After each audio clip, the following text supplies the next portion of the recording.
We've come to the last panel convener presentation, so I'd like to introduce Ray Brown, who's our panel convener for C6. Right, good afternoon everyone. C6, Active Distribution Systems and Distributed Energy Resources. Pretty straightforward what that is. Also mentioned that we cover storage technologies, smart cities, rural electrification, and we're also involved with medium and low voltage DC systems.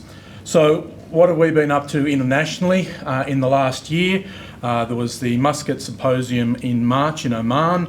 C6 and B4 were the lead study committees for that. That was organised with C6 as the lead study committee relatively late in the piece. So there have been two lead study committees this year, and that perhaps suffered a little bit because we've been more focused on cans.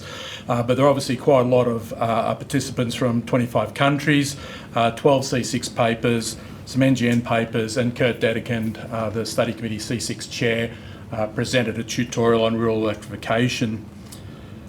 Next cab off the rank, and you've probably heard way too much about this already, so I'll just skip over it, but it was the CAN Symposium. I'll talk about that a little bit later in the presentation.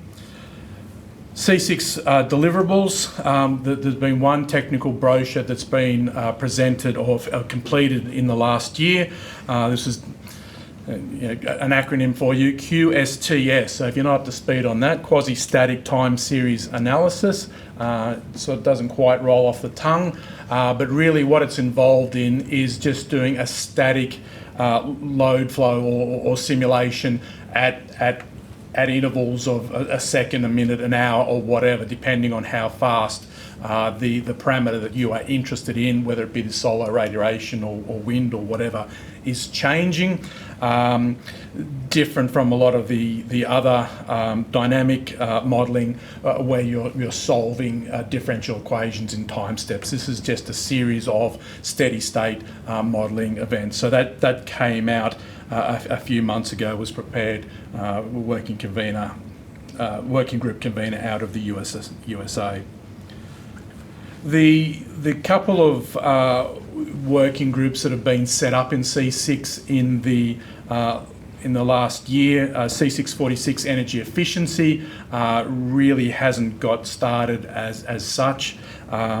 So waiting to hear a little bit on that. And then C647, it's been called DSO Custom Interfaces for Efficient System Operation. Perhaps doesn't fully describe what that working group is really looking at, and it's perhaps best described as communications between the system and the customer at a technical level. So what we're talking about is things like sending signals to rooftop PV inverters that they need to curtail, or we want them to do something else. So it's that sort of thing which is very interesting for Australia at the moment, with the recent release of IEEE 2030.5 CCIP Oz, which will mean something to some people and absolutely nothing to many others. But it's really a mechanism that we now have to be able to communicate to rooftop PV, just given that there's so much of it in Australia on roofs. It's becoming our biggest generator, as you've heard someone else say. And look, if you've got 200% PV, you've got to have curtailment. It just doesn't work. C4 can tell me what happens, where the frequency goes and what it does, but it doesn't work. If you've got more PV than you've got load, you've got to do something. And this means of communication is going to become more and more important, in my opinion. And we have an Australian, Daniel Egbal, is the working group convener for that. It'll have its kick-off meeting very shortly, as I understand it. They had an informal get-together in Cairns. Right, so the major Australian activity was CIDA 2023. It was held as part of the CAN Symposium, and I perhaps should point out, as I did last year, that it's perhaps better to say that the CAN Symposium was a superset of CIDA rather than that CIDA was a subset of the CAN Symposium. The reason for that is that the whole idea of the CAN Symposium came out of the idea of taking CIDA, our our conference on the integration of distributed energy resources to a wider international audience. And I should mention here Ken Ash. It was really his idea.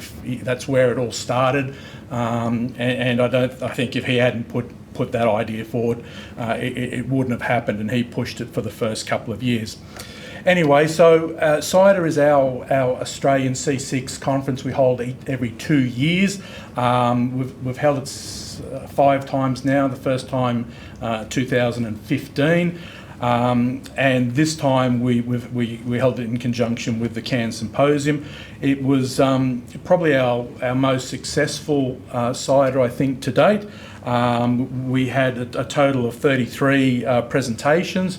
We also took some of the C6 papers that had been submitted to the symposium and presented them in CIDA, simply because we didn't have enough time in the 4 days that we had to fit everything in.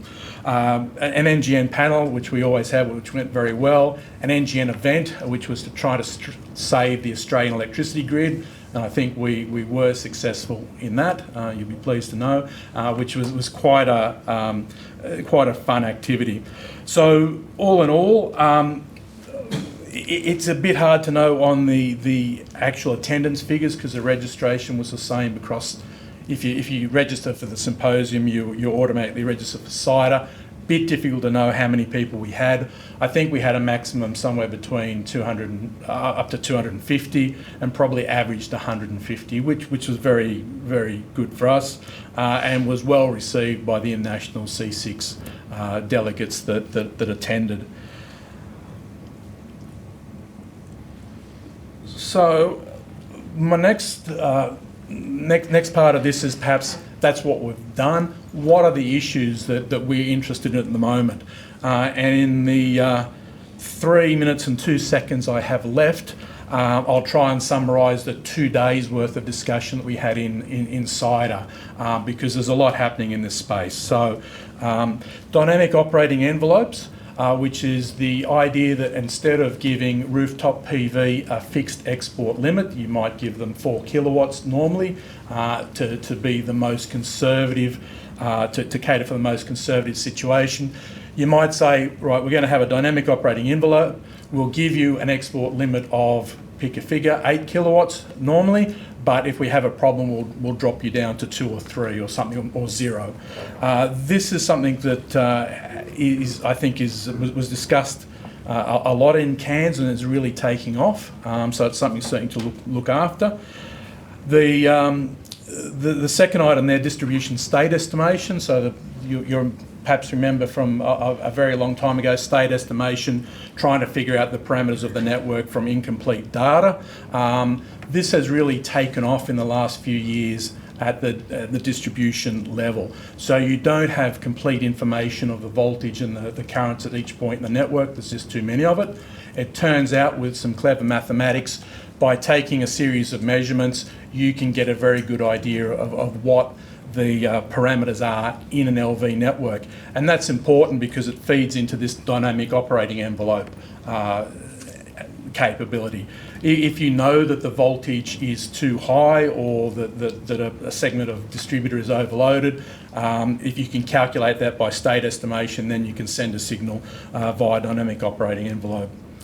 The third item I've got there is inverter performance and communications.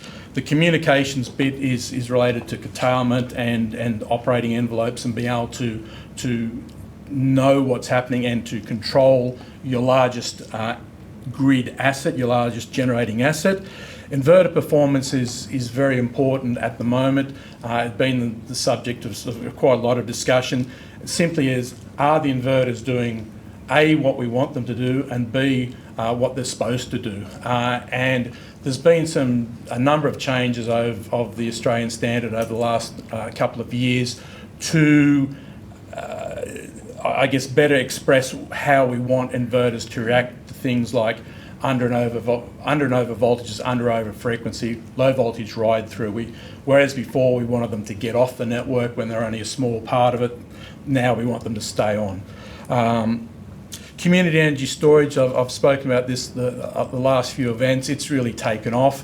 This is the idea that a utility or perhaps a community group install battery energy storage systems. There's a photo there of one in Perth from a few years ago. Minimum loads and curtailment, people have spoken about. Again, customer engagement is something that ties in with DOEs as well.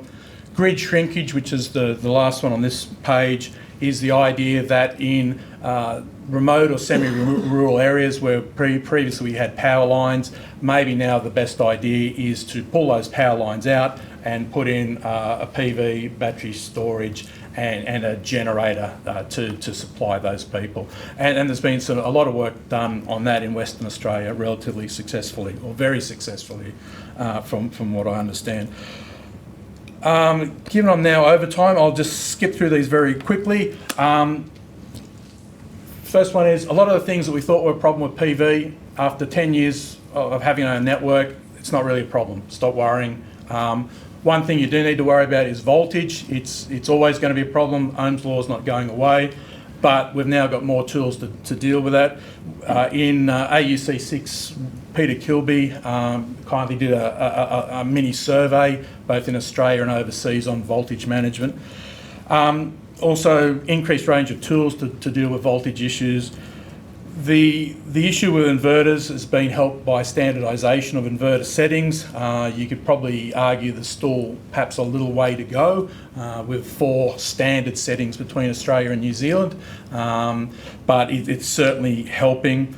And I just, and I think the point has been made before,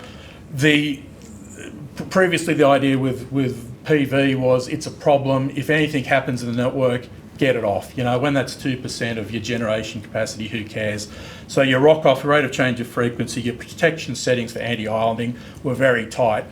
Now we want it to stay on. We've reversed the onus. We want the PV inverters to stay on, and so there's been a move, away from these very tight protection settings to we want you to stay on and widen the bands of under voltage and frequency.